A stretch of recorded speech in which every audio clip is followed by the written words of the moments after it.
Okay. That's on, With they're the on date Holly and Street where. in Wyndham. Red and Julie used to use pies from there. This is August the 1st, 2005, and my name's Tommy Pike, and I'm president of the Route 66 Association of Missouri, and today we're interviewing Kathy Hickman, and she worked at Red's John Hamburg, and we're getting some of her stories. When did you go to work at Red's? When I was 15. I was supposed to be 16, but I kind of lied. She wanted to work, so. And you worked there through high school? Through high school, and I married and moved to El Dorado Springs to work with my father-in-law. Then we moved back, worked with Red and Julie again. I guess you got acquainted with a lot of the customers and everything. Oh, yeah. I worked most of the time with Julie in the back, so, you know. But you did get acquainted with all of them. You knew what they wanted when they come in, Yeah. and we knew what to put on. And Oh, I was going to show you my picture. And your husband now owns a car lot there on National in in St. Louis, which is Route 66 through Springfield. So you're still working on the road Right? and all. I guess working for Red, you have several experiences of things he would do to entertain the. He was a big entertainer. He was a big singer. He always had the music on very loud. He played spoons on the counter for people and jumped over the counter, and he was always aggravating women. One of the real sticky He was a good cut-up. That- twins the other night. And that's what I was going to. That's probably why he kept his customers. It was why he kept. Yeah, they enjoyed it. It was an experience. You know, they a lot of repeat noon customers A lot of and repeat. evening. Yeah. They had know. some friend. He had a friend that worked down at Mueller's. That I don't know if she told you that he come in and brought his wife, and his wife wouldn't come in the first time they came to the restaurant. It didn't look like a place she wanted to go, so she sat in the car for a while, and finally she ended up coming in, and they become good friends. But Kathy actually kept color pictures there in that top drawer of that, in that low drawer. In that right hand, way over there by the window. A lot of the people, I know when it closed, why there was talk about how many cars was parked waiting to get in. Every day the last week he was open, and we had the inspector for the fire department would come in and help us do dishes at lunchtime because we were so busy. I can't remember his name, but You were there when it closed? uh-huh. Were there a few tears? There were a lot of tears. There was a lot of fun, though. We had a lot of fun that day. Boy, that was a mad hassle. Yeah, it was real busy. Everybody wanted the last hamburger. A lot of people bought them and put them in the freezer, supposedly, so they could have them on an anniversary. I got a well, color but picture. that That was good. speaks pretty highly of a business. Now then, restaurants and eating establishments close, and nobody even pays any attention. Right. Well, in color is real pretty. But They did a lot of hard work. They worked their business up to what it was, and you you have a family, kids, I have 2 boys. We have 2 boys and 4 grandchildren. and all, and it's They're all part of the family. Julie's been part of our family for 37 years. So we used to go out with Red and Julie on Saturday nights when they go out to dancing, and we always had a reserved table because everybody knew we were coming. yeah. She told me that Where'd you go? Townhouse and A lot of wherever the Murrells went, and a lot of different places. Yeah, Carrie out to and the Ritz. yeah, the Ritz. And that's yeah. an old Route 66, even west of where Reg John Hamburg was, out there west of Springfield. We went downtown to my first ballroom dancing on the square one year with him. It was fun. What kind of music did Red like to play? Rock and roll. He was a rock and roll fan. The louder it was, the better it was. He always said if he had the music too loud, the people couldn't talk and they wouldn't stay too long, so they would move on out. Who do you like? Who do you like to play? Oh gosh. Oh gosh, I have a lot of his old albums. I'd have to look it up. Just anything loud and really Upbeat. upbeat. Yeah. They Yeah. work at the Crystal Room. Pardon? Crystal Room. Yeah. The sounds like that he had it figured out how to get the customers in, and then Get 'em when out. there was a shortage of space, to get them out. Yep, he did. A lot of them knew what they wanted. You know, he had his little table set up with his beans and his chili, and they'd come in and fix their own beans and chili and things like that. And Would you like to read? Served. What they have served. you doing? everything. Well, at nighttime I would work in the front, and Red would cook because Julie would go home, and in the daytime I would work with her in the back. So we did whatever. We cleaned, we cooked, we worked the drive-in window. Between the three of us, whatever needed to be done, that's what we did. You didn't have to tell twice. That- You can remember. lot of jobs to be done and short time to do it We in. had a small space, so there wasn't room for a lot of people, and we knew what we were supposed to do, and it worked out pretty well. We all worked well together. I always said Julie was my adopted mom because I'm the oldest of 8, and she didn't have children, so I spent all my time with her.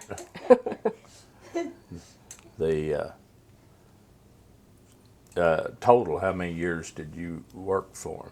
Oh, I couldn't tell you. I have it written down Quite a somewhere. while. Yeah. Probably 20 years out of the 5 36 years I knew her. last Yeah, time. off and on. So you spent a lot of time Yeah, there then. we spent a lot of time. This one waitress I had, she was in poorhouse and she was about ready to pass away. And Kathy kept wishing that she'd go on so she could work. Julie made us big dinners every Saturday night, and we'd go over and eat with them on the weekends. And we spent a lot of time with them. It wasn't just restaurant time. We spent a lot of family time with them. And yeah, when Red passed away, we were out of town working on weekends, and we'd went back to have Julie insisted we come have dinner with her one Sunday night, and went over, and she looked really, really bad, and she had a bleeding ulcer, had to have 8 pints of blood that night. So we would have lost her if we wouldn't have been checking on her that night. That's when I told her she had to move in with us. So you could keep track of her a Yep, little so I could keep closer track of her. and all. Make sure she had her meals and do what we need to do. So we do real well. Well, that's good. The Route 66 out in that area had changed quite a bit in the years.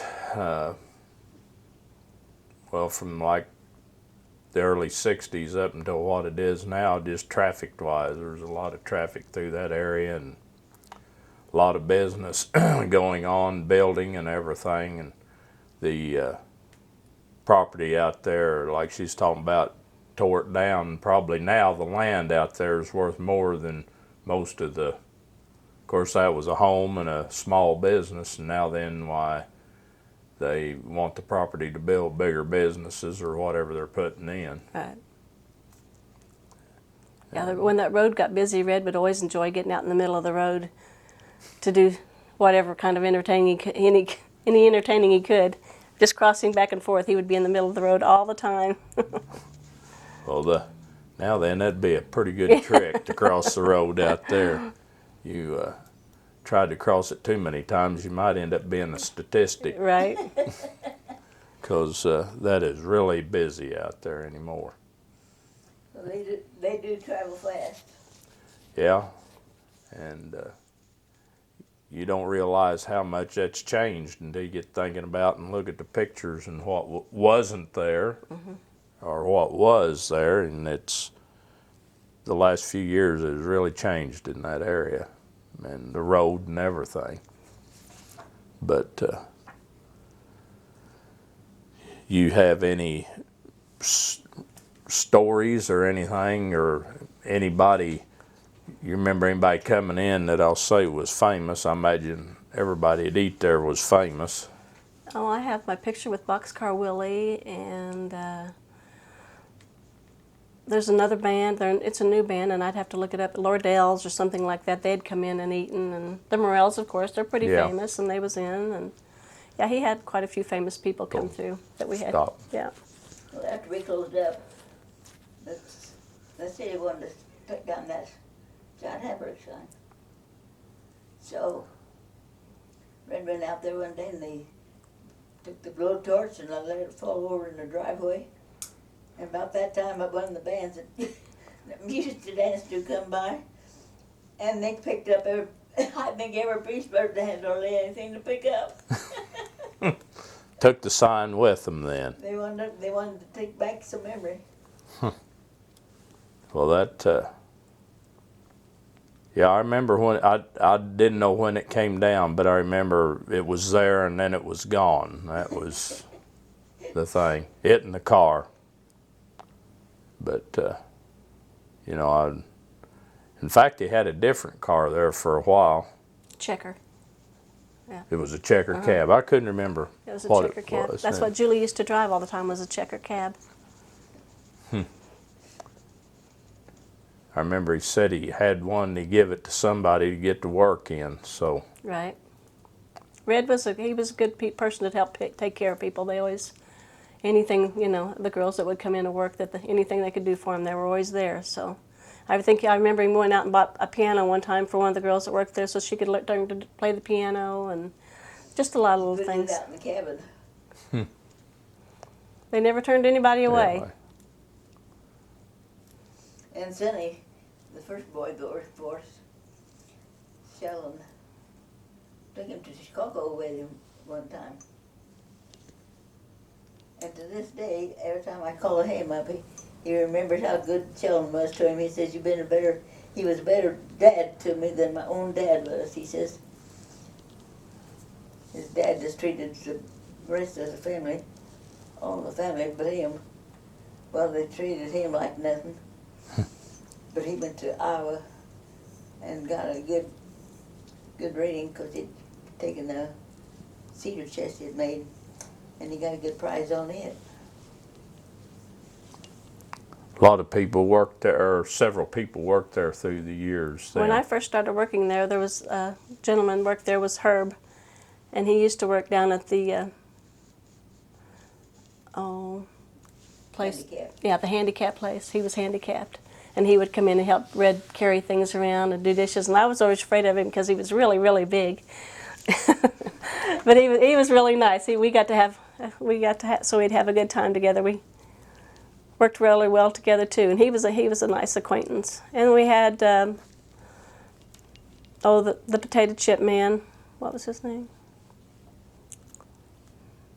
He'd come in all the time. Like I said, the fire inspector would come in daily, and we just had a lot of visitors that would come in. And you always, up until they closed, they always cut their own potatoes. Cut their own potatoes, yep. Julie did. Why I asked is because there was a business here in town that is now quit, that's what they did, was cut fresh vegetables. Right. No, Julie always cut her own potatoes. Red peeled them all weekend. He'd sit out at the cabins and peel all weekend, and then Julie would cut them. She did so many on the weekend and then some every day, and they'd make up their hamburger patties every morning, and it was just a progress, thing that they kept track of and kept them fresh and moved them on. Oh, perpetual thing. Right. They did tenderloins for Red a while. Red would bread his own tenderloin, and they'd sold onion rings. And we used to sell pies from down at the Springfield pie thing there on College Street. We had a pie rack. We did that for a while. Okay. Always come back to the same thing. The hamburgers and the hamburger. French fries, yeah, that's what's sold, and the steak. And the chili. He was a pretty good chili maker. Yeah, I remember the hamburgers. I can't say as I eat a lot of the steaks, But the hamburgers and fries, when I was like in high school and all, why we'd go out there. They would be open of an evening. We'd go out there and get a hamburger and fries. Go in, sit down at the counter. We used to have hamburgers and fries when I was small too, but I was the oldest of 8, so we ate them outside. We took them home to eat them. And the free root beer. The free root beer was a big deal with 8 kids. So Yeah. if I came in to order a hamburger, what would I get on it? Mustard, ketchup, pickle and onion, pretty well, yeah. Yeah, they had lettuce and tomato if you asked for it, but that's pretty well what we. The mustard and ketchup was mixed, so that was a time-saving thing, unless you didn't want it, and then we had them separate. But it was mustard, ketchup, pickle, and onion. Mustard and ketchup was blended together. If they wanted everything on it today, it was already blended. So you didn't have to put 2 things on, add the extra. That Anything was one time-consuming, we thing. did away with. Sounds like Red should have probably started a chain like McDonald's or Burger King. Probably should. I think somebody tried to get him to do that once, but it was at a stage in his life it just wasn't. Yeah, it wasn't. He wasn't feasible. interested. Right. Was going through some papers the other day, and there was a paper from a boy that had done something about business at college, and he had read a nice note to thank for his help, and he'd got an A on the paper. So he was always busy doing something, working at Channel 21, and a lot of things he always kept busy doing. He was involved with PBS then. Right. Well, that kid that fellow I was telling you about that wrote the Twins over the other day to show me, he was one of the regular customers every noon. Carl Catlett from Mueller's. Carl. Yeah, that was his wife that didn't want to come in Come the first in. time she came in. Was kind of afraid of the place then. And if it wasn't open yet, they just come in the back door and get a seat in there and be ready. That's true. The back door was always open, so they'd the come regulars around. knew they'd just come in through the kitchen and go out and get the chair. No. Well, that's a lot different in most places now. Everybody stands through the line out front and gets their turn that way. Right. Well, he was ahead of Ray Kroc, because that's basically what they did at McDonald's. Right. Portion control, Right. simple service, Right. move them in and out. He spent a lot of Yeah. time going to his classes for his business, Spent a lot of time figuring it out. He was a big reader. He read books all the time. It didn't matter what it was, whether it was gardening or something, he was always reading a book if he wasn't sleeping. Or working. Interested in a lot of various things. Various things. I remember Julie decided one year she was going to make a garden, and she wasn't in it 2 months, and he decided he was going to take that all over. That was going to be his deal. So he took over the He garden. took over the garden. Maybe he cared, that's what he did. He fixed raised beds. What do you have, 6? Probably. And they were long. They weren't just little things. You got to do everything in a big way. Well, that's if you're going to do it, you might as well make it work. And all. He didn't like mine. I always had this little garden. Wasn't much bigger, just a little bit space here in this corner. And Just turn it off.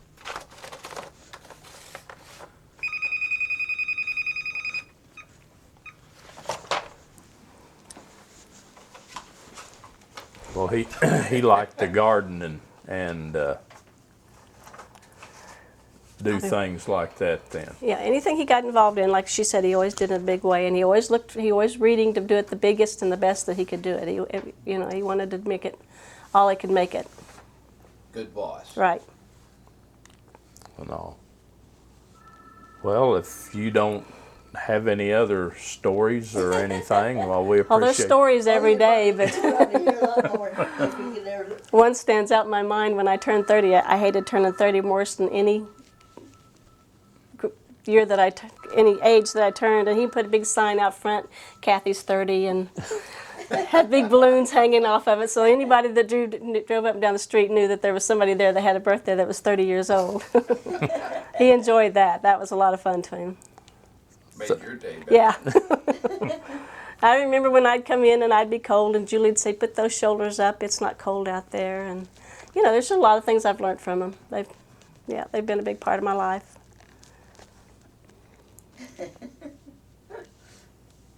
Well, anymore you don't hear too much of people doing stuff like that. No, no. And I know anymore it's kind of hard to, like their business and all this day and time, it's kind of hard to keep employees. They don't show up or something, so things is a little different now than they used to Yeah, be. it was. We did what we. I felt as we was doing it as a family, because, like I said, we worked together well, and we didn't just work together. We would go out together and have dinners together, and Christmas dinners together, and Thanksgiving dinners together. So we did. You know, it wasn't just a job; it was a family thing. And all. Well, appreciate you taking your time to Sure, thank you. visit with us and letting us come over and interview Julia and Sure. everything. And She likes to talk. and all. Got lots to say. And all.